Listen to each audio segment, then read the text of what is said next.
Hi ಎಲ್ರಿಗೂ ನಮಸ್ಕಾರ. ನೀವು ನೋಡ್ತಾ ಇದ್ರ ಸ್ಪೀಡ್ ಪ್ಲೇಸ್ ಕರ್ನಾಟಕ. ನಾನು ನಿಮ್ಮ ಮಂಜು ಗೌಡ. ಥಗ್ ಲೈಫ್ ಸಿನಿಮಾ ರಿಲೀಸ್ ಆಗಿದೆ. ಫೈನಲಿ ಮೊದಲ ದಿನದ ಪ್ರದರ್ಶನವನ್ನ ಅತ್ಯಂತ ಯಶಸ್ವಿಯಾಗಿ ಮುಗಿಸಿದೆ ಥಗ್ ಲೈಫ್ ಚಿತ್ರ ಅಂತ ಹೇಳಬೇಕು. ಏನಿದು ಥಗ್ ಲೈಫ್ ಚಿತ್ರದ ಬಗ್ಗೆ ಇನ್ಫಾರ್ಮೇಶನ್ ಕೊಡ್ತಿದ್ದೀನಿ ಅಂತ ಅನ್ಕೋಬೇಡಿ. ಥಗ್ ಲೈಫ್ ಚಿತ್ರದ ಬಗ್ಗೆ ಯಾಕೆ ಇನ್ಫಾರ್ಮೇಶನ್ ಕೊಡ್ತೀನಿ ಅಂತ ಈ ವಿಡಿಯೋನ ಕಂಪ್ಲೀಟ್ ಆಗಿ ನೋಡೋ ತಕ್ಷಣ ನಿಮಗೆ ಗೊತ್ತಾಗುತ್ತೆ. ಥಗ್ ಲೈಫ್ ಚಿತ್ರ ರಿಲೀಸ್ ಆಗೋದಕ್ಕಿಂತ ಮುಂಚೆ ಥಗ್ ಲೈಫ್ ಚಿತ್ರದ ಆಡಿಯೋ ರಿಲೀಸಿಂಗ್ ಈವೆಂಟ್ ನಲ್ಲಿ ನಟ ಕಮಲ್ ಹಾಸನ್ ಕೊಟ್ಟಂತಹ ಒಂದೇ ಒಂದು ಸ್ಟೇಟ್ಮೆಂಟ್ ಇಡೀ ಕರ್ನಾಟಕದಲ್ಲಿ ಅಲ್ಲೋಲ ಕಲ್ಲೋಲವನ್ನ ಸೃಷ್ಟಿ ಮಾಡಿತ್ತು. ಕಮಲ್ ಹಾಸನ್ ಆ ವಿಚಾರಕ್ಕಾಗಿ ತಾವು ಕೊಟ್ಟ ಸ್ಟೇಟ್ಮೆಂಟ್ಗಾಗಿ ಕ್ಷಮೆಯನ್ನ ಕೇಳಬೇಕು, ಇಲ್ಲ ಅಂದ್ರೆ ಕರ್ನಾಟಕದಲ್ಲಿ ಅವರ ಥಗ್ ಲೈಫ್ ಚಿತ್ರವನ್ನ ರಿಲೀಸ್ ಮಾಡೋದಕ್ಕೆ ಬಿಡೋದಿಲ್ಲ ಅಂತ ಕನ್ನಡಿಗರು ಹಠ ಹಿಡಿದು ಕೂತ್ಕೊಂಡಿದ್ರು. ಅದರ ಸಲುವಾಗಿ ಕರ್ನಾಟಕದಲ್ಲಿ ಥಗ್ ಲೈಫ್ ಚಿತ್ರ ಕೂಡ ರಿಲೀಸ್ ಆಗಲಿಲ್ಲ. ಯಾವಾಗ ಕನ್ನಡಿಗರು ಈ ಒಂದು ನಿರ್ಧಾರಕ್ಕೆ ಬಂದ್ರೋ, ಅಂದ್ರೆ ತಮಿಳುನಾಡಿನಲ್ಲಿ ಕಮಲ್ ಹಾಸನ್ ಕೊಟ್ಟಂತಹ ಆ ಒಂದು ಸ್ಟೇಟ್ಮೆಂಟ್, ಕನ್ನಡ ಹುಟ್ಟಿದ್ದು ತಮಿಳಿನಿಂದ ಎನ್ನುವ ಒಂದು ಸ್ಟೇಟ್ಮೆಂಟ್ ಕರ್ನಾಟಕದ ಹೈಕೋರ್ಟ್ ಮೆಟ್ಟಿಲಿನವರೆಗೂ ಏರಿತ್ತು. ಹೈಕೋರ್ಟ್ನಲ್ಲೂ ಕೂಡ ವಿಚಾರಣೆ ಆರಂಭ ಆಗಿತ್ತು. ಹೈಕೋರ್ಟ್ನಲ್ಲಿ ವಿಚಾರಣೆಯನ್ನು ನಡೆಸಿದಂತಹ ನಾಗಪ್ರಸನ್ನ ಅವರು ಈ ವಿಚಾರವನ್ನ ಬಹಳ ಇಂಟ್ರೆಸ್ಟಿಂಗ್ ಆಗಿ ತೆಗೆದುಕೊಂಡು ಹೋಗಿದ್ರು. ಭಾಷಾ ವಿಚಾರವಾಗಿ ಮಾತಾಡೋದಕ್ಕೆ ಕಮಲ್ ಹಾಸನ್ ತಜ್ಞರ, ಇತಿಹಾಸಕಾರರ, ಹೀಗೆ ಸಾಕಷ್ಟು ಪ್ರಶ್ನೆಗಳನ್ನ ಕೇಳುವ ಮೂಲಕ ಕರ್ನಾಟಕದ ಜನ ಕೇಳ್ತಾ ಇರೋದೇನು, ದೇಶದ ಯಾವುದೇ ಜನ ಆಗಲಿ ನೆಲ, ಜಲ, ಭಾಷೆ ಅಂತ ಬಂದ್ರೆ ಮೊದಲು ಮೈ ಕೊಡವಿ ನಿಂತ್ಕೊಳ್ತಾರೆ. ಹಾಗಾಗಿ ಕರ್ನಾಟಕದ ಜನ ಕೂಡ ಕಮಲ್ ಹಾಸನ್ ಬಳಿ ಕೇಳ್ತಾ ಇರೋದು ಒಂದು ಕ್ಷಮೆ.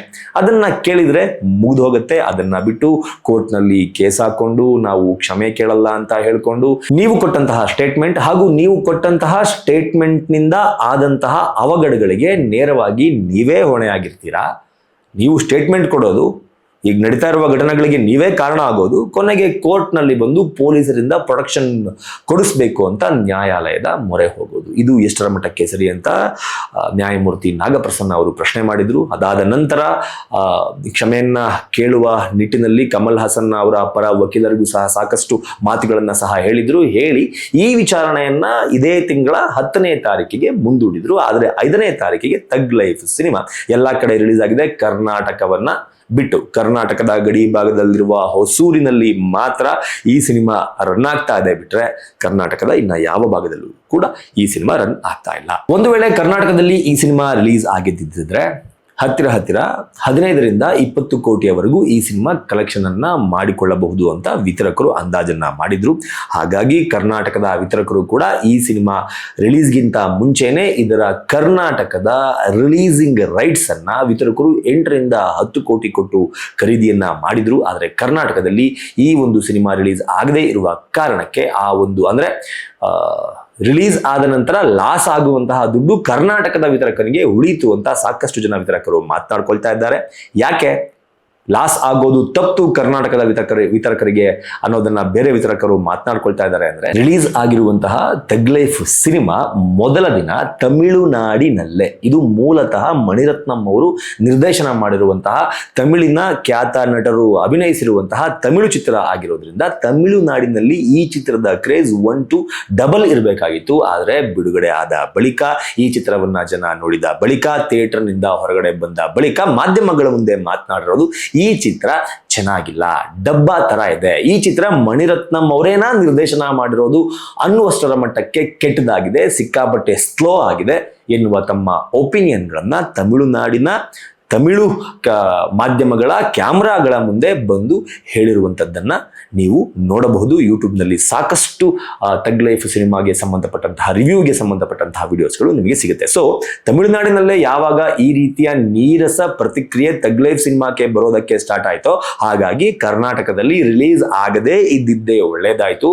ಇಫ್ ಇನ್ ಕೇಸ್ 8ರಿಂದ 10 ಕೋಟಿ ಕೊಟ್ಟು ಪರ್ಚೇಸ್ ಮಾಡಿ ಇದನ್ನೇನಾದ್ರೂ ಇಲ್ಲಿ ರಿಲೀಸ್ ಮಾಡಿದಿದ್ರೆ ವಿತರಕರಿಗೆ ಸಿಕ್ಕಾಬಟ್ಟೆ ಲಾಸ್ ಆಗ್ತಾ ಇತ್ತು ಎನ್ನುವ ಒಪಿನಿಯನ್ಗೆ ಕರ್ನಾಟಕದ ಸಾಕಷ್ಟು ವಿತರಕರು ಬಂದಿದ್ದಾರೆ. ತಮಿಳುನಾಡಿನಲ್ಲಿ ಮೊದಲ ದಿನ ಕಲೆಕ್ಷನ್ ಎಷ್ಟಾಗಿದೆ, ಈ ಸಿನಿಮಾ ಸಾಕಷ್ಟು ವಿವಾದಗಳನ್ನ ಮಾಡ್ಕೊಂಡ ನಂತರ ಈ ಸಿನಿಮಾದ ಕಲೆಕ್ಷನ್ ಹೇಗಿರ್ಬೋದು, ಈ ಸಿನಿಮಾ ಹೇಗಿರ್ಬೋದು ಎನ್ನುವ ಕುತೂಹಲ ಎಲ್ರಿಗೂ ಕೂಡ ಇತ್ತು.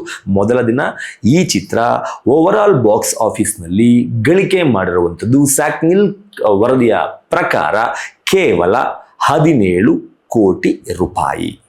ಎಷ್ಟು?